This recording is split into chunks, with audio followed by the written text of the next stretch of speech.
Hello! Good morning! Rock and roll to the world! Okay, so this is a new video for our subject, GE 114, Mathematics in the Modern World. Okay, so where are we? Yes, we're already in. This is already a video for an introduction to statistics. No? Okay, so what is statistics? Statistics itself came from Latin word status, which mean state. Huh? So, what is the existing scenario? Huh? What is the condition of the economy? Uh, what can you say about the taste of your food? So these are states, no, or status.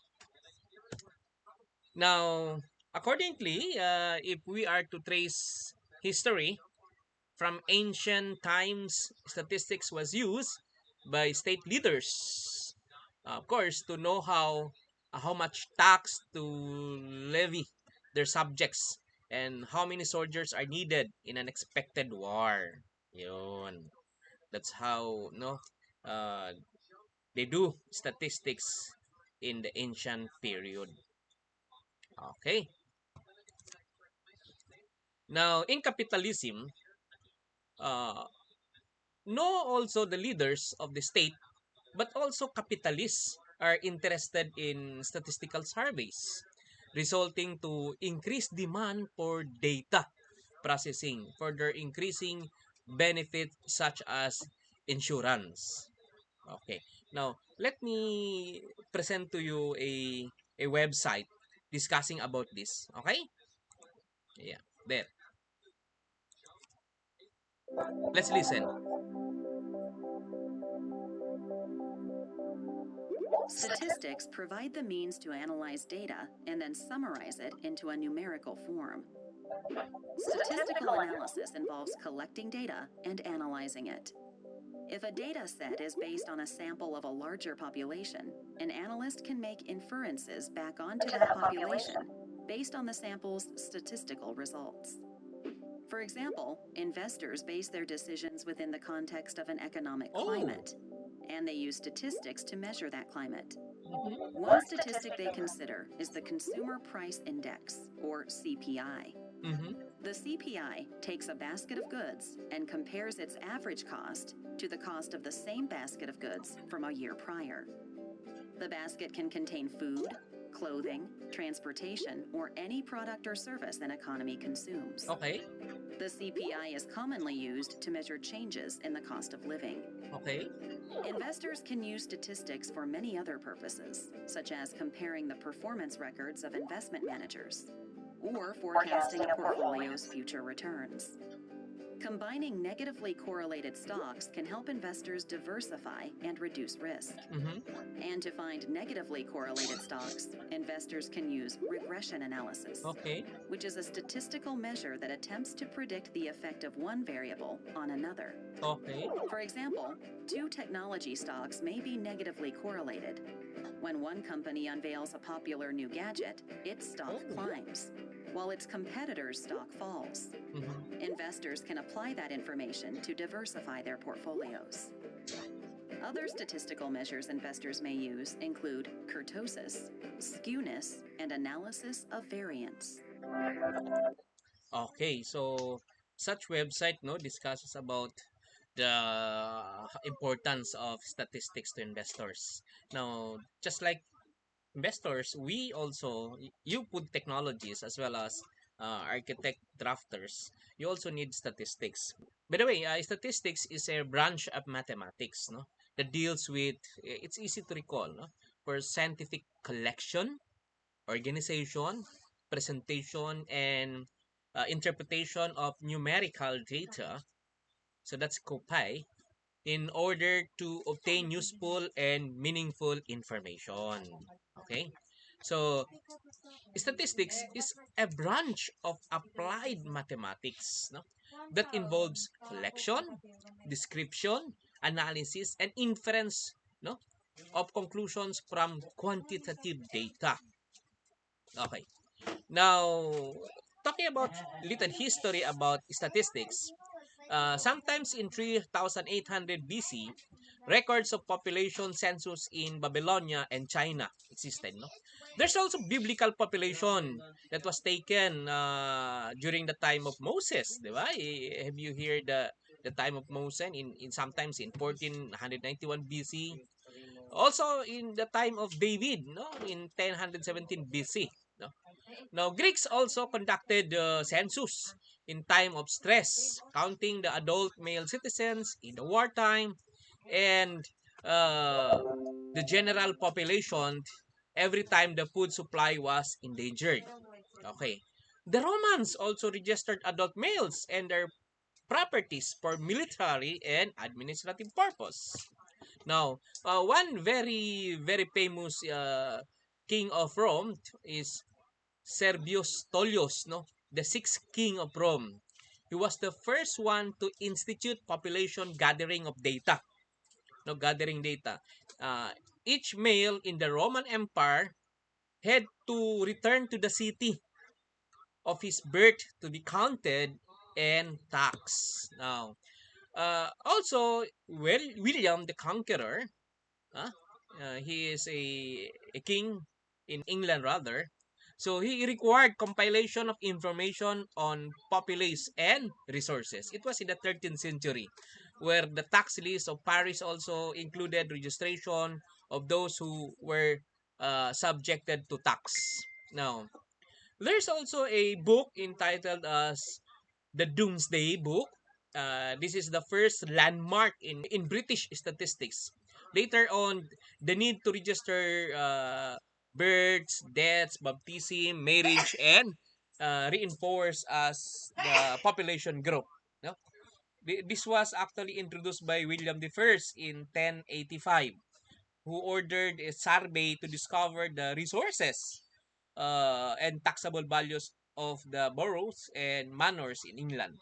Okay, of course, he wanted to discover who owned what, how much it was worth, how much was owed to him as king in terms of tax, rents, and this is also for military service. Now, we have also Gottfried Achenwall. No? Mm. Gottfried Achenwall was the first to introduce the word statistics in a context of statistical work. Okay. Now we have also Zimmerman and Sinclair, no, were the ones who introduced and popularized the word statistics. It's now CS in their book, no. So we have also Gerolamo Cardano, who wrote Liber de Ludo Alea, in which appeared the first known study of applying statistics in the principles of probability. Now, we have also Marquez de Laplace, theory of analytic these probabilities stabilize and support the theory of probability which was initiated by Chevalier de Mery and proposing to Blaise Pascal, which was later called the father of probability in the famous problem of points. We have also Abraham de Moore. Abraham de Moore.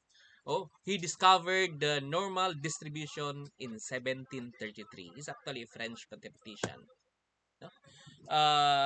Normal distribution was discovered by him. He was born in 1667 and died on 1754. As I said earlier, he's a French mathematician who obtained while working on certain problems in the games of chances. Okay, so we have also Fargosh, who discovered the normal curves of errors. Okay, now another famous one is Carl Pearson. Okay, so the famous Pearson are today. Okay, Carl Pearson was a British statistician who considered to be the leading founder of today's statistics. His work on probability theory and argued for the importance of quantifying the social sciences. Pearson, he emphasized fitting curves to data. Thus, he used correlation. Later, he developed also the chi-square statistic. Okay. Now, another one is who is known to be today as the father of modern statistics. Okay? Sir Ronald Aylmer Fisher. Okay? So, today, I guess you know the Fisher test, no? The ANOVA test. Okay? His contributions are experimental design, analysis of variance, statistics inference, and the maximum livelihood estimation, or the MLE. His famous quotation is, he said, "We have the duty of formulating, of summarizing, and of communicating our conclusion in intelligible form, in recognition of the right of others, free minds, to utilize them in making their own decisions." Okay, so just like you are food technologists and or architectural drafters, you have also to come up with your own findings, and you have to report that in an intelligible way. Okay, now to do that, let us study further about statistics. No, so one best thing is to define the following. One is data. What's data? Data in statistics is always a result of experiment, an observation, or an investigation. In other means, and often appears as numerical figure and then evaluated to make it into useful knowledge. So anything that you collect out of your survey, out of your interview, your either oral or by phone, or you have some questionnaires, you distribute it, or you conduct an experiment based on your observation, you get data. Those are numbers. Okay, so for most people, statistics sometimes is a scary thing. O, di ba? That must be, however, this must be avoided as much as possible because they think that it is a collection of numbers which is vague formula. Let's avoid that. Okay? Now, people, without noticing, applied statistics in their everyday life. Yes, such as to the amount of food you eat. You're thinking of it, the calories. How much, what's it, the average calories you intake. So how much money you have used? How much money is in your purse? What's your budget for the week? How far is the work areas to respective homes? You do this. The color of the hair, the number of rebounds and assists of players when you watch basketball game, no? Their heights, their gender, and so on and so forth. This is all about statistics. Well, you may not know it's statistics. Okay, talk to them. Statisticians. Who are them? Statisticians develop and apply appropriate methods in collecting and analyzing data. So we call them statisticians.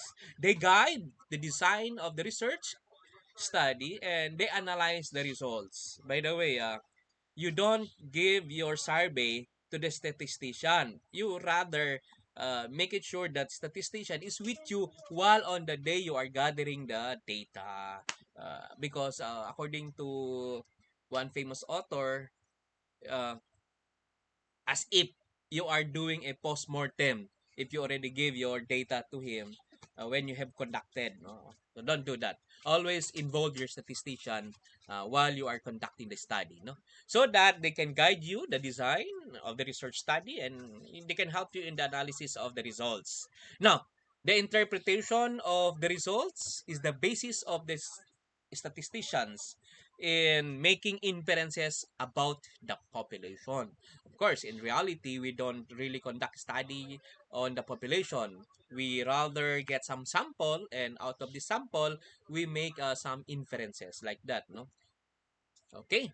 Now, when we talk of statistics, it could be divided into two divisions. No? Okay, we have the descriptive statistics and we have the inferential statistics. Now, let's first we have the descriptive statistics. This deals with the collection and presentation of data and collection of summarizing values to describe its group's characteristics. So that's the end. No, you collect, then you present the data, you collect and summarize values to describe its group characteristics. Okay, so that's the highest level you do in descriptive statistics. Now, the most common summarizing values are the measure of central tendency and variation.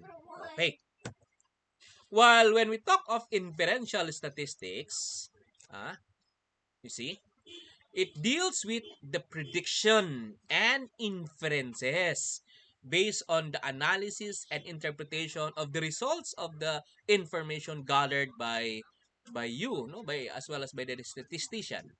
So some of the common statistical tools of inferences here are the t-test, the z-test, analysis of variance, chi-square, and Pearson R. Okay. And further, we have the following variables that we have to consider. Class. No? So we have types of variables. No, you really have to know the different types of variables, and these are the different types of variable. But first, what is a variable? A variable is a numerical characteristics, no, or a numerical characteristic or attribute associated with the population being studied. They are further classified as categorical or qualitative and numerical or quantitative. Okay? So we have categorical or qualitative and numerical or quantitative. Okay? So there are two types of variable. Now, variable may also be classified as discrete and continuous. Okay? So when we say discrete variables, these are values obtained by counting. So you count. Huh? So while continuous variables, these are values obtained by measuring. So all of which cannot be put into a list because they can have any value in some interval of real numbers. Another things that we have to know is also scales of measurement. No? So scales of measurement. So how our data are to be classified. So scales of measurement.